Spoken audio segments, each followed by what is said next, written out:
자, 17강 오늘 시작하겠습니다. 제가 갖고 있는 책 123쪽입니다. 소제목이 이렇네요. 영원한 기쁨의 영광입니다. 과연 그런 이야기를 하는지 아닌지 따라가 보도록 하겠습니다. 믿음과 소망을 통한 하나님의 미래의 임재는 전 세계를 포괄한다.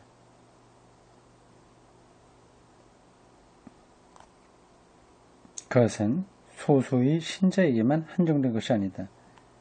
모든 생명의 의미를 충족시키는 새 생명의 성령은 사랑에서 그 절정에 도달한다. 믿음, 소망, 사랑 이 세 가지를 지금 신학적으로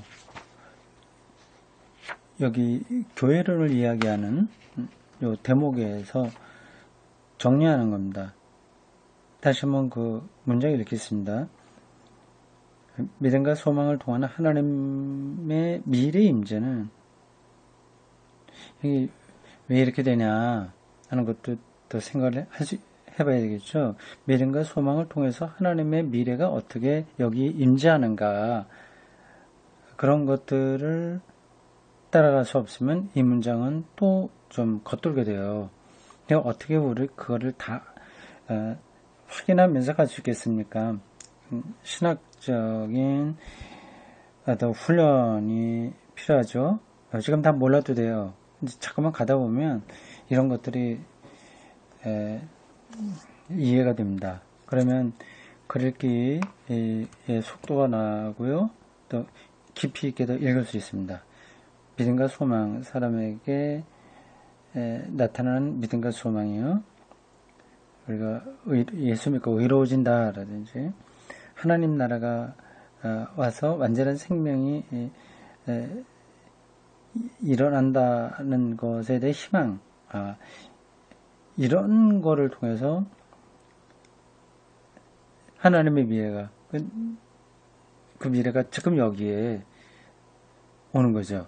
우리가 그렇게 경험하는 거죠. 실존적으로 그렇게 경험하는 거죠. 이라 임재는 전 세계를 포괄한다. 기독교인에게만 있는 건 아닌 거예요. 모든 생명의 의미를 충족시키는 새 생명의 성령은 사랑에서 그 절정에 도달한다. 그래서 바울이 믿음, 소망, 사랑 이 세 가지는 늘 함께 할 텐데 그 중에서 제일은 사랑이라 얘기했지 않습니까? 그런 것이 단순한 낭만적인 차원을 얘기하는 게 아니에요.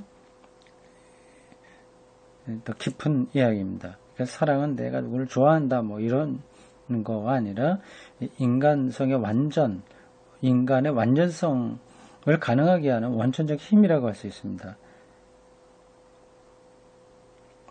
우리 기독교적 역사 과정에서 크리스천들의 행동이 항상 그런 건 아니었지만 자주 사랑의 생명을 억압해 왔다고 하는 것을 우리는 솔직하게 시인하지 않으면 안 된다. 사랑, 너그러움, 관용 이런 것이 아닌 적이 제법 있었죠. 억압의 도구는 때로는 교의주의적으로 도그매틱하게 나타났다고 하는 거죠. 신학 논쟁이 과열해서 이단 논쟁으로 가고 아주 작은 차이를 침소봉대함으로써 도대체가 사랑이 개입될 수 없는 그러한 상황에 주로 빠지기도 하고요. 때로는 자기의였고 자기를 의롭다고 하는 것, 때로는 치명적인 게으름이었다. 기독교인들도 인간 본성의 연약함과 유혹을 모두 나눠 가졌다. 그리고 그 모두는 성령의 역사에 대항해서 줄을 섰다. 성령의 역사, 이건 히스토리가 아니라 워크예요.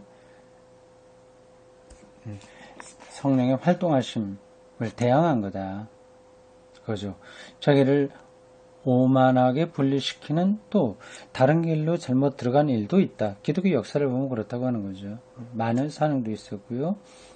조금 아까 얘기한 대로 작은 교리적 차이로 인해서 상대방을 완전히 억압 파괴시키는 일들도 있었습니다. 그러나 저러나 사랑의 성령이 없을 때는 믿음과 소망은 연약하고 불확실한 것이다. 아무리 믿음이 뜨겁고 소망이 가열쳐도 사랑이 없으면 안 된다. 그러나 우리는 하나님의 사랑으로 살지 않는 생명은 없다는 것도 잘 안다. 하나님의 사랑만이 어떤 것이 존재하는 이유이고 미래가 스스로 현재와 관계하는 이유인 것이다. 그래서 이렇게 보면 이 사랑이라고 하는 게 플라톤이 얘기하는 이데아라고도 할 수 있어요. 아리스토텔레스가 얘기하는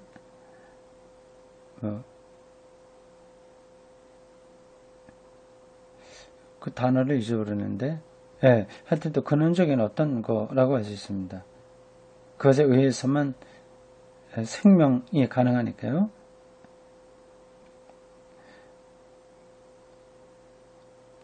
우리 삶의 협소함과 은둔성이 하나님의 영의 힘에 의하여 극복되는 정도에 따라서 사랑이 우리 생에 침투되는 것이다.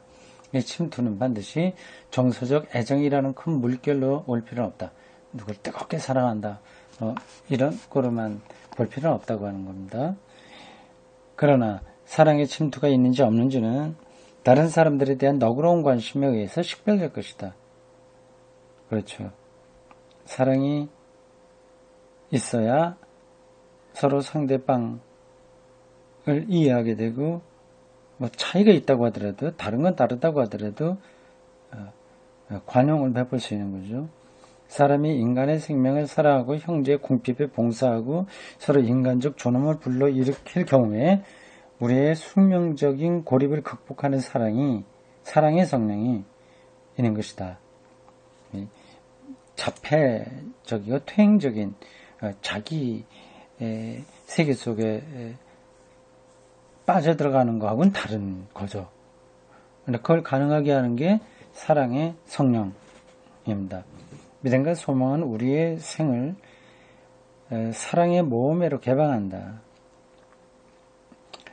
믿음과 소망에 의해서 해방된 창조적인 사랑은 상하게 쉽고 죽을 수밖에 없는 이 삶을 영원한 의미와 기쁨의 섬광으로 침투시키는 능력을 가졌다.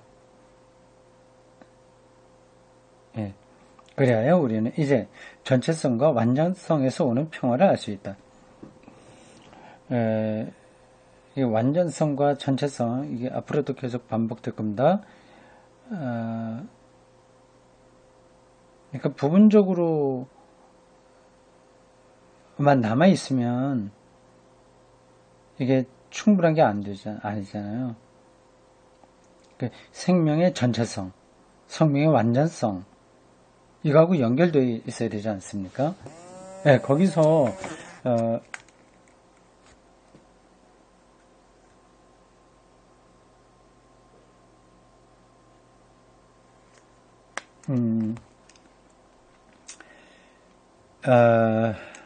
제가 문자가 와서요. 이거 나중에 내가 대답을 해야 되겠네. 알겠습니다. 네, 그렇게 넘어가겠습니다. 사랑의 힘은 교회의 소유물도 아니고 특권도 아니다. 사실 교회는 생명과 사랑의 자유로운 호흡을 허용하지 않는 숨막히는 분위기에 계속 굴복해야 돼. 믿음, 소망, 사랑들 교회가 이야기하지만 그게 독점되는 건 아니다. 그 희망과 믿음을 더 가능하게 하는, 그게 정말 명실상부한 믿음과 희망이 되게 하는 그 사랑, 이것이 교회의 전유물도 아니고 오히려 교회가 그걸 거부한 적도 많았다. 그렇죠? 성령의 자유를 증거하는 것이 교회의 영광된 사명이다. 그러니까 성령이, 이게 사랑의 영이잖아요. 정말 세계 전체에서 할 수 있도록, 그게 성령의 자유예요. 정말 그 세계 전체 모두에 사랑의 영이 가득하다. 그걸 증거하는 게 교회의 사명인 거죠. 교회는 모든 피조물에게 생기를 주고 생의 비천과 부조리와 이기심과 사태를 극복하려는 성령의 기업과 메시지를 갖고 있다. 수많은 인간을 그들의 영원한 기쁨이라는 운명으로부터 소외시키는 실패와 고통이 성령의 능력에 의해서 종목될 것이다. 교회의 안과 밖을 막론하고 성령의 자유가 약동하는 곳에는 어디서나 생명의 새로운 통합이 주어지는 것이다. 설교처럼 이야기하는 것처럼 들리죠? 근데 뭐 설교와 신학이 뭐 다른 거겠습니까? 하나님의 통치를 드러내는 일이니까 사실은 다 같이 가요. 모든 기독교인의 결함에도 불구하고 그리스도의 교회는 아직도 생명의 성령이 단지 이따금씩 나타나는 것이 아니라 항구적으로 주어질 것이라는 약속을 지니고 있다. 교회가 언젠가는 계속해서 사랑의 충만함으로 가득 찰 거라고 하는 그 약속을 갖고 있다고 하는 거죠. 그런 거를 기억하고 약속으로 받고 그거를 역사에서 한 인물을 통해서 확인한 공동체는 세계에서 기독교가 유일합니다. 그걸 우리가 바르게 이해하지 못하고 유지하지 못해서 그렇지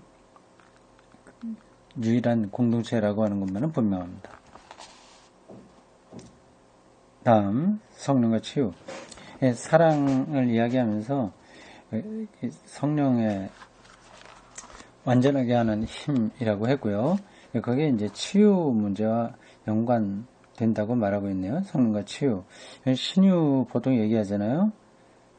그런 거 좀 연결되어 있습니다. 육체적인 병이 치료되는 거 이런 것도 성령의 활동이다. 근데 정통교회에서 그런 것을 좀 불편하게 생각하고 있는 거 이걸 이제 문제로 이야기하고 있습니다. 비교적 큰 주류 교회들이 때로는 자기들이 선포하는 진리의 의미를 부끄러워하는 수가 있다. 기도에서 병났다 이걸 부끄러워한다고 하는 거죠. 가령 성령은 모든 차원에서 생명에게 치료하고 통합하는 영향력을 줄 것이라는 것은 명백하다. 그러나 이 통찰은 소중파 운동의 전문상이 되었다. 그렇죠. 정통 교단이 아니라 소중파에서 그 은사 중심으로 병 고치는 그런 것들, 방언 이런 것도 비슷하고요. 예상외로 이 페넨베르크가 방언과 이 신유 이런 문제들을 그렇게 부정적으로 보질 않아요. 뭐 저도 부정적으로 본다는 건 아니고 뭐 별로 큰 의미가 있는 거 아니다 이런 정도로 봅니다.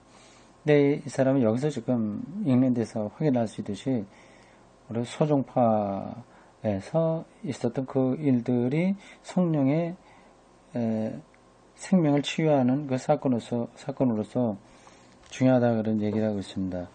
왜냐하면 큰 교회들은 그것에 당황하기 때문이다.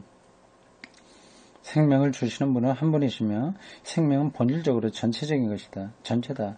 영만이 아니라 몸까지 다 포함하는 거다.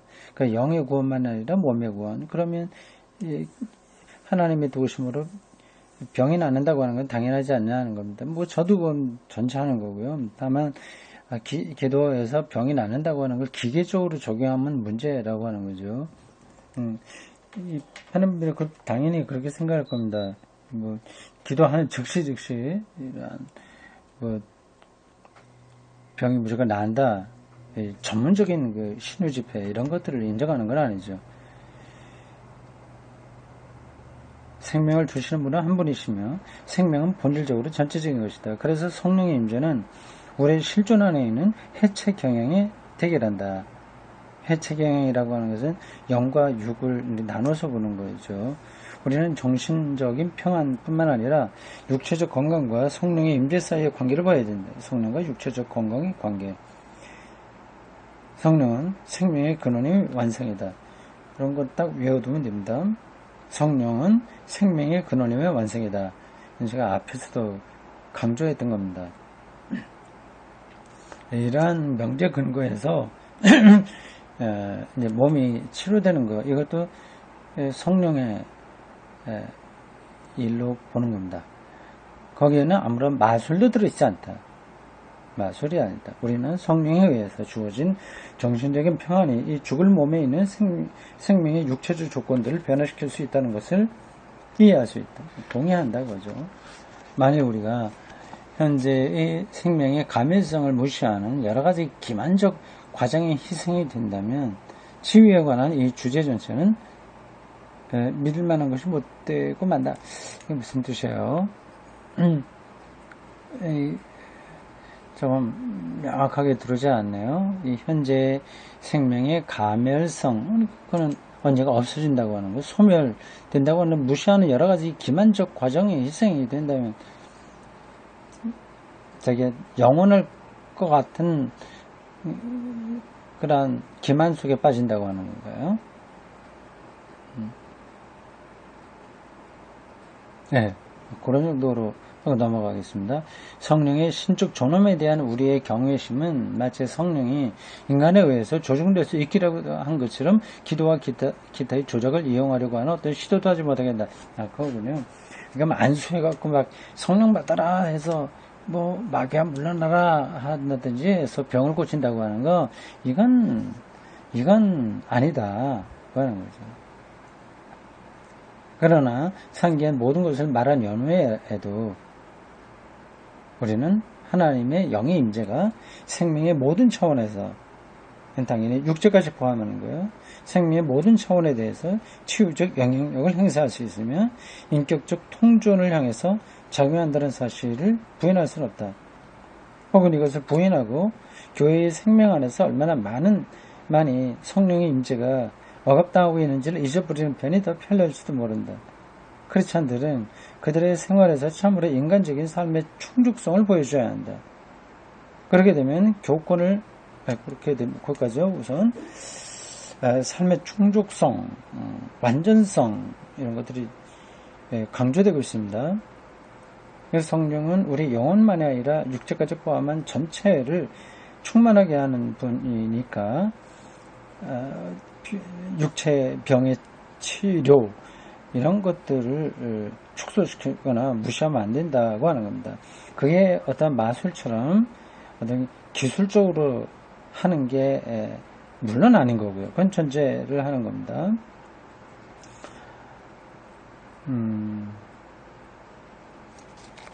네. 마지막 문장이 이렇습니다. 소제목이 달려있는 마지막 문장입니다. 그렇게 되면 교권을 정지당한 설교자들이 하는 수십 분의 설교보다 훨씬 더 암시적인 영감을 주는 것이 될 것이다. 이게 무슨 말인지 잘 모르겠어요. 여기 교권을 정지당한 설교자들이 뜬금없이 나왔어요. 뭔지 넘어가겠습니다. 이미 교권을 정지당한 설교자들이라고 하면 뭐 파문당하거나 뭐 비슷한 어떤 징계를 받은 사람들 얘기하는데 이단들을 얘기할까요?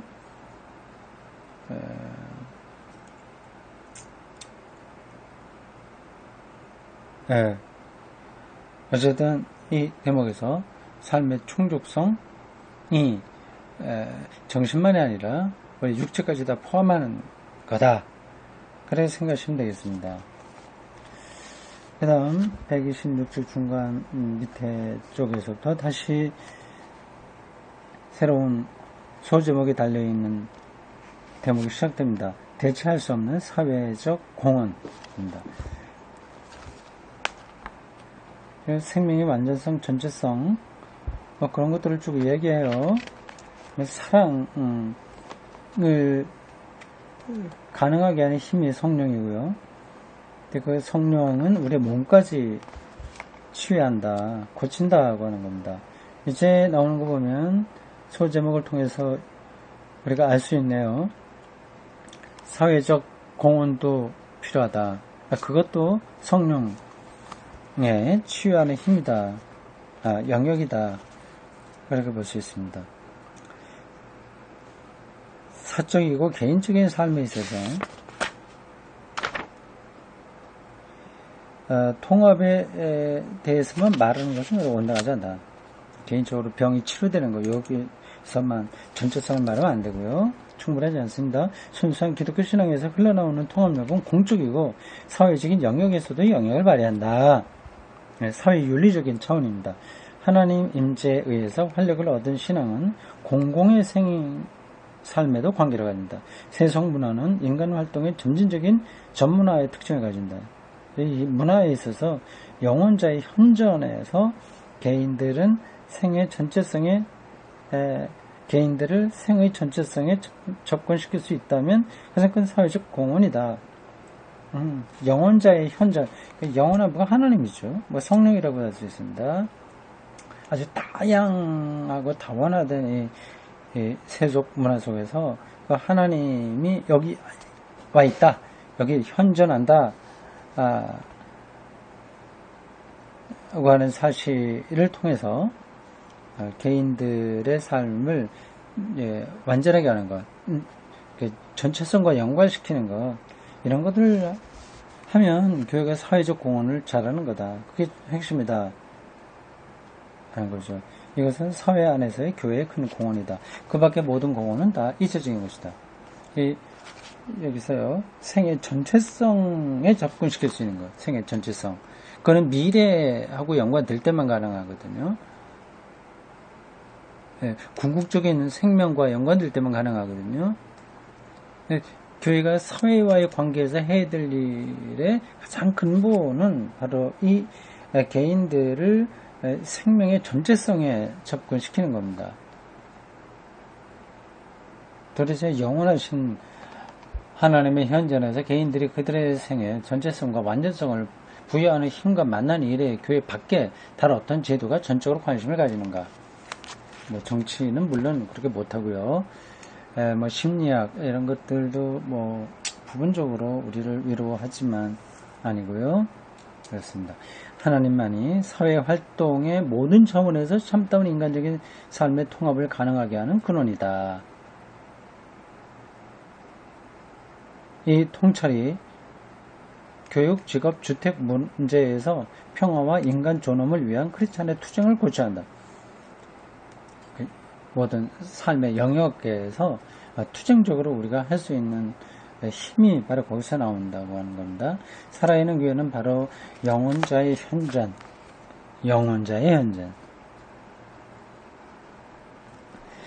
내 관심을 가지기 때문에 이 모든 문제에 헌신하려고 한다. 그러한 집 없는 사람들에게 머물 수 있는 곳을 제공할 수 있도록 사회가 변화되어야 되지 않겠습니까? 그를 위해서 투쟁을 해야 되는데 그러한 투쟁이 그냥 정치투쟁, 사회투쟁, 정의로운 사회를 위해서가 아니라 삶의 전체성을 그들하고 연결시키기 위한 겁니다. 교회의 헌신은 현재적 삶의 모든 차원에서 하나님 나라의 미래가 거기에 끼치는 영향에 전적인 관심을 기울이는 것이다. 그 다음 재미있는 표현이 나와요. 교회의 특별한 사회적 활동, 예를 들자면 복지 시설, 보육원, 간호시설, 병원, 학교 등등 이런 것들은 부차적이고 잠정적인 것이다. 교회는 정치 공동체의 대리인으로서 이런 일들을 하는 것에 불과하다. 정치가 해야 되는데 못하니까 부분적으로 하는 것 뿐이지 이것이 교회가 해야 될 본래 일은 아니다. 생명의 전체성과 연관시키는 것이 핵심인 거죠. 근데 복지시설을 많이 늘리는 것이 그게 인간 삶의 전체성 자체는 아니거든요. 교회는 오히려 사회의 정치적 기구에 속하는 것이 타당한 이러한 책임들을 국가가 인수하도록 준비시키고 또 인수할 수 있도록 노력해야 될 것이다. 교회가 국가를 시기하고 어떤 복지 활동을 독점하려고 한다면 그것은 교회의 사명감을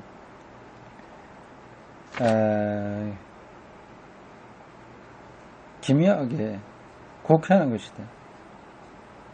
교회는 정치단체를 고무하여 자극해서 그 책임을 인수하게 하는데 만족을 해야 한다.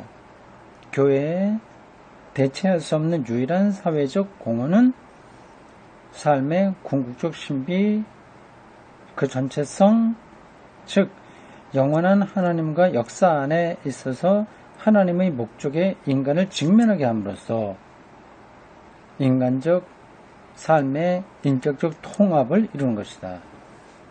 멋진 말이죠? 표현이 멋집니다. 이 부분은 여러분들이 반복해서 읽어야 됩니다. 이런 점에서 정치신학과 파넨베르크의 역사신학은 차이가 있는 거죠. 해방신학이나 민중신학, 정치신학 이런 데서는 실질적으로 이런 거 투쟁하는 걸 목표로 하거든요. 뭐 노동 문제 이런저런 문제요. 당연히 필요하지만 그러나 그게 본질은 아니다. 그건 어쩔 수 없이 대리해서 우리가 하는 것뿐인 거죠.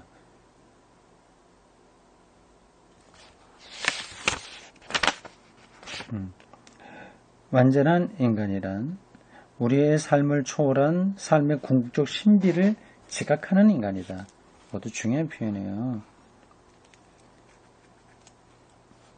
이 지각에서 인간은 스스로 완전할 수 있으며 이걸 깨달음으로써 완전할 수 있으며 그의 현재 실존에서 허다한 오락들이나 의무들 위에 그걸 넘어설 수 있으며 또 그것들에게 붙잡히지 않을 수도 있다.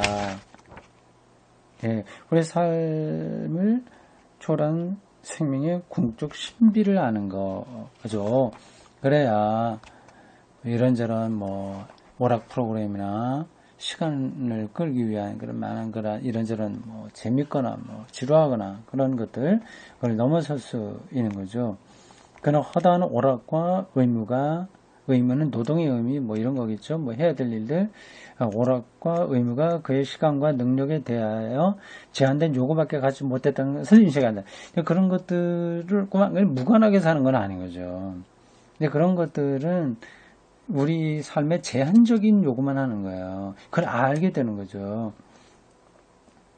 영원자의 현재 앞에 있으면 완전한 인간은 무엇이 보다 중요한 것인지를 분별할 수 있는 느낌을 얻게 된다. 그래서 완전한 인간이라고 하는 표현은 적절하진 않아요. 완전성에 연결되어 있는 인간 이렇게 얘기해야 되겠어요. 인간이 어떻게 완전하겠습니까? 무엇이 중요한지를 분별할 수 있는 거죠. 성서적 종교에서 안식일의 이와 관련해서 이해된다. 안식일이 인간화의 기능을 가졌다고 하는 것은 자기와 자기의 전문직 사이에 거리를 두고자 하는 인간의 요구에 견지해서 이해된다. 안식일이요. 노동, 쉬어야 되는 겁니다. 이게 특별한 의미가 있다고 하는 거예요. 인간은 자기 직업의 특성을 초월해서 선생을 하든지 자동차 완성품 공장에 다니든지 각각 특성이 있는 걸 초월해서 사고해야 합니다. 그걸 넘어서서 생각해야 되고 인간과 인간 사회 전체에 대한 하나님의 포괄적 관심 안에서 자기 활동의 위치를 이해해야 된다. 그러니까 안식일, 그러니까 우리 주일날 교회에 나와서 그 하나님의 통치와 그 미래 그리고 삶의 완전성을 알고 있어야 자기가 각 직업의 특수한 위치에서 뭘 해야 될지를 아는 거죠. 크리스찬들에게서 안식일은 일요일, 즉 예수의 부활에서 종말론적 성취가 밝아오는 날로 대체되었다. 종말론적 성취가 밝아오는 날로 대체되었다. 그것은 이제 단순한 휴식이 아니다. 그러나 예수 그리스도 안에서 시작되었고 그 힘에 의해서 세계 전체를 변혁시키기로 되어 있는 삶의 궁극적 성취에 대해서 고도의 관심을 가진 날이다. 비슷한 얘기는 제가 다른 데서 여러 번 했습니다. 계속 반복해서 나오고 있는 단어 아시겠죠? 삶의 궁극적 성취입니다. 이 땅에서는 어떤 것으로도 가능하지 않은 거예요. 복지가 100% 완벽하여도 안 되고요. 인공지능 많이 얘기하는데 그걸 통해서 사람이 삶의 궁극적인 성취에 이를 수 있을까요? 물론 안 됩니다. 만약에 된다면 그럼 이제 하나님은 필요 없게 되는 거겠죠. 그러나 그것은 불가능한 일입니다. 삶의 궁극적 성취에 대해서 고도의 관심을 가진 날이다. 주일이 그렇습니다. 그런데 그게 아니라 오히려 세속적인 흥미거리를 유발시키는 날로 떨어지는 경우가 많죠. 참 어처구니 없는 상황입니다. 마지막 문장. 크루찬의 일요일은 주간의 모든 요일에 침투하여 인간의 세속적 직업에 인간적 존엄을 부여하는 광선을 방출해야 된다. 예. 기독교인들이 뭐 그렇게 지금 살고 있나요? 그렇지 않죠? 뭐 연봉만 많아지면 된다고 하는 이 세속 질서와 그 이념 속에 완전히 파묻혀 있어요. 삶의 궁극적 성취와 이게 어떻게 연관되는가에 대한 성찰 그런 것들이 정말 부족합니다.